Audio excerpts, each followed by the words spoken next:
11वीं कक्षा के इकोनॉमिक्स के विद्यार्थियों का आज की कक्षा में हार्दिक स्वागत है। बच्चों, ऑनलाइन कक्षा में आप पढ़ रहे थे +1 के इकोनॉमिक्स का चैप्टर नंबर 4 और उसका हमने अध्ययन कर लिया था। कल लास्ट हमारी घंटी थी उसकी। लेकिन आज हम पढ़ रहे हैं इकोनॉमिक्स का चैप्टर नंबर 5 और इसका नाम है आंकड़ों का प्रस्तुतिकरण, पाठ्य व सारणिक प्रस्तुतिकरण। ये हमारा इसका चैप्टर का नाम है, वो है जो हम आगे जो पढ़ेंगे तो आएंगे वे आंकड़ों को प्रस्तुत कैसे किया जाता है। अभी तक हम उसका व्यवस्थित करने के बारे में लगे हुए थे कि व्यवस्था कैसे करनी है। व्यवस्था तो कर ली है, लेकिन आप अब उसको प्रस्तुत कैसे करेंगे, लोगों के सामने पेश कैसे करेंगे जो आंकड़े आपने प्रकट किए हैं। तो इन आंकड़ों को प्रकट करने की तरीकों को इस चैप्टर में पढ़ेंगे। इस चैप्टर में हम पढ़ेंगे जो आज का पाठ है, इसमें पढ़ेंगे पाठ्य विधि और सारणी। पाठ्य विधि में कैसे प्रस्तुत करते हैं, सारणी विधि में प्रस्तुत कैसे करते हैं। नंबर 1 पाठ्य विधि प्रस्तुतिकरण, नंबर 2 सारणी प्रस्तुतिकरण। हम सारणी प्रस्तुतिकरण से पहले पाठ्य प्रस्तुतिकरण की चर्चा कर लेते हैं। पाठ्य प्रस्तुतिकरण में आदमी उस जो आंकड़े होते हैं उनको एक पद्य के रूप में, गद्य के रूप में गाता है। कि जैसे एक फैक्ट्री में 60 मजदूर हैं, उसका 50% हड़ताल पे है और फैक्ट्री 50 है, जैसे 25 फैक्ट्री बंद है पाई गई। इस प्रकार आप एक पैरा सा देखिए, यदि आंकड़ों का दर्शाते हैं तो आपकी पाठ्य विधि कहला जाएगी। इसमें पढ़ना पड़ता है। ये उपयुक्त कहाँ होती है, जहाँ पर बहुत कम ही आंकड़े देने हो, थोड़ी सी जानकारी देनी हो, तो वहाँ ये विधि उपयुक्त है। वरना इस विधि की आलोचना बहुत ज्यादा है, क्योंकि आंकड़ों का सही मायनों में आंकड़ों का प्रस्तुतिकरण ये उचित नहीं है, क्योंकि ये शब्दों में और पैरे के रूप में दिया जाता है। पैरे में इतना आदमी आंकड़े इकट्ठे करने के लिए पड़ता है, तो उस अच्छा प्रस्तुतिकरण नहीं माना जाता। अच्छा प्रस्तुतिकरण तो देखते ही आंकड़ों का पता चल जाना चाहिए कि वो उसके निष्कर्ष क्या है और वो क्या कहना चाहता है, किस चीज के आंकड़े हैं। प्रस्तुत करने का ऐसा होना चाहिए। लेकिन वे जो हमारी गद्य विधि है या पाठ्य पुस्तक, इसको तो पढ़ना पड़ता है सारे इसलिए इतने उचित नहीं है। इसके काफी सारे दोष हैं और एक ही गंभीर समस्या है। इसलिए हम इसकी जो दूसरी विधि है वो है सारणी विधि। सारणी विधि के हम पढ़ते हैं, सारणी विधि के बारे में पढ़ते हैं। सबसे पहले सारणी विधि होती क्या है। सारणी विधि विस्तृत अर्थों में कालमों और परिवर्तनों में क्रमबद्ध आंकड़ों के रूप में आंकड़ों का क्रमबद्ध है।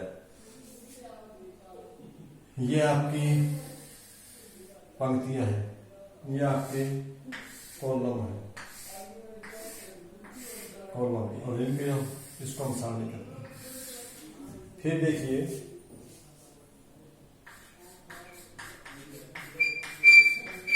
सारणियन विस्तृत अर्थों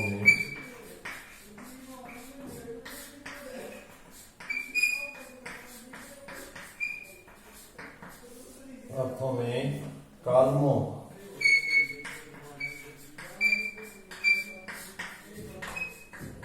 और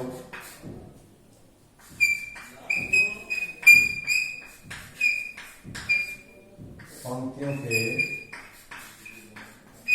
रूप में आंकड़ों का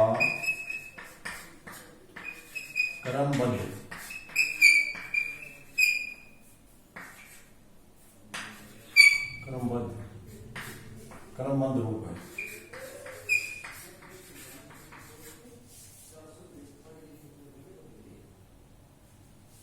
रूप है, व्यवस्था है। चलो हम इस प्रकार के जो आपने ये कालम बन गए जो इस प्रकार खींची गई है आपकी, ये आपकी पंक्तियां हैं। पंक्तियां कहेंगे इनको हम,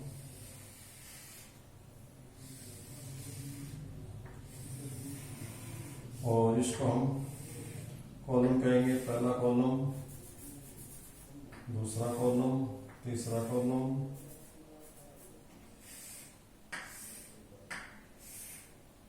ये हमारा सामने प्रस्तुतिकरण।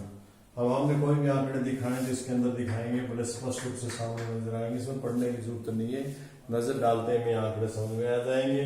तो सारणियन के भाग कौन कौन से होते हैं उनके बारे में बातें करते हैं। सारणी के सबसे पहले इस सारणी के ऊपर क्या होता है कि सारणी की क्रम संख्या होती है। जैसे कोई भी सारणी हम बनानी है, सारणी नंबर क्या है, पहली है, दूसरी है, चौथी है, पांचवी है, कौन सी है, उस सारणी के ऊपर वो लिखते हैं पहले। यहाँ लिखते हैं हम सारणी नंबर 1 2 जो भी है सारणी का नंबर है, सारणी नंबर लिखते हैं जब भी सारणी का। तो इसका पहला पॉइंट आया नंबर, सारणी संख्या। नंबर 2 शीर्षक।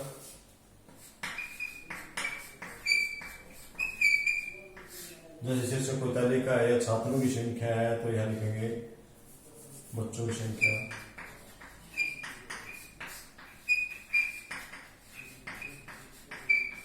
संख्या या छात्र संख्या।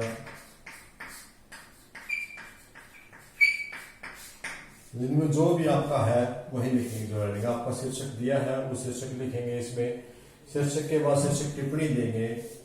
जो बच्चों की संख्या लिखिए कि आपकी कौन से स्कूल डायरेक्ट में टिप्पणी लिख देंगे कि ये नॉर्थ, ये प्राइमरी स्कूल के आंकड़े हैं, प्राइमरी स्कूल के संख्या में है।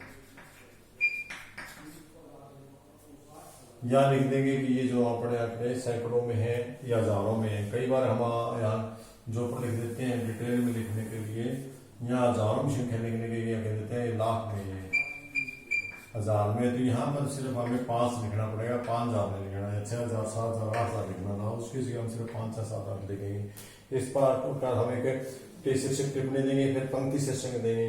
पंक्ति शीर्षक होता है ये वाला, जैसे यहाँ आपने लिखा छात्र, अध्यापक, छात्र में फिर भी लिखेंगे, यहाँ लिखेंगे बॉयज, गर्ल्स, ठीक है। इस प्रकार से दो, और उसको अलग इस जो आगे जाके शीर्षक के बजाय आगे जो पंक्ति का शीर्षक होगा, जो कॉलम का शीर्षक होगा, उसको हम उपशीर्षक भी कह सकते हैं, पंक्ति शीर्षक भी कह सकते हैं। उपशीर्षक संबंध और कमलों में उपशीर्षक भी हो सकते। ये छात्र था, इसके बाद ये 2 भागों में बट गया, इसको भी बोल देंगे। अगला कलेवर का क्षेत्र, बॉडी।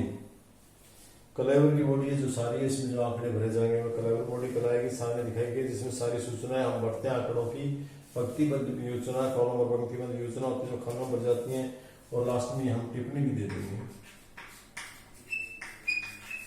टिप्पणी में दर्शा देंगे कि जो सारणी के आंकड़े सब जरूर लगा जाने चाहिए, लेकिन टिप्पणी में तभी दी जानी चाहिए जब आंकड़ों सूचना स्पष्ट ना हो या कोई विषय में ना हो या किसी चीज की प्रकट ना हो रही हो कि हम ये कौन से है, किसके लिए आंकड़े हैं। उसके बाद जो भी आप नोट देना चाहें वो नोट दे सकते हैं, ठीक है।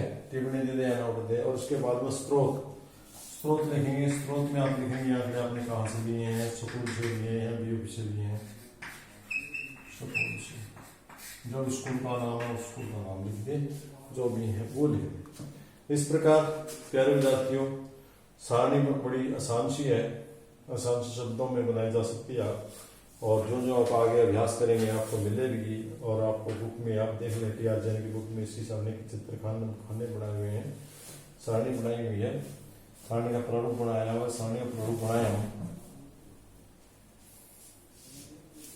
अभी मैंने सारणी का प्रारूप भी बनाया, इसमें ज्यादा आपको लिखते भी बना देते हैं आराम से। सबसे पहले हम लिखेंगे सारणी संख्या जो भी है वो लिख देंगे।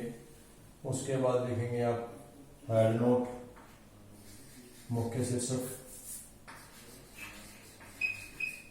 जो भी मुख्य शीर्षक आपका इस जगह पे ये लिखने की जरूरत नहीं है, इसकी जगह मुख्य शीर्षक ही लिख देंगे आप। इसके बाद आप खाने लगाएंगे और लाइन में पंक्तियां खींचेंगे और खाने बनाएंगे, और इनमें उपशीर्षक लिखेंगे और कलेवर में आंकड़े भरेंगे। इसके बाद वो करेंगे। इस प्रकार छात्रों आप एक अच्छी सारणी का निर्माण कर सकते हैं। एक अच्छी सारणी में क्या क्या विशेषता होती है हम कल की ऑनलाइन क्लास में में रखते हैं। आज के लिए इतना काफी, कल फिर मिलते हैं। धन्यवाद।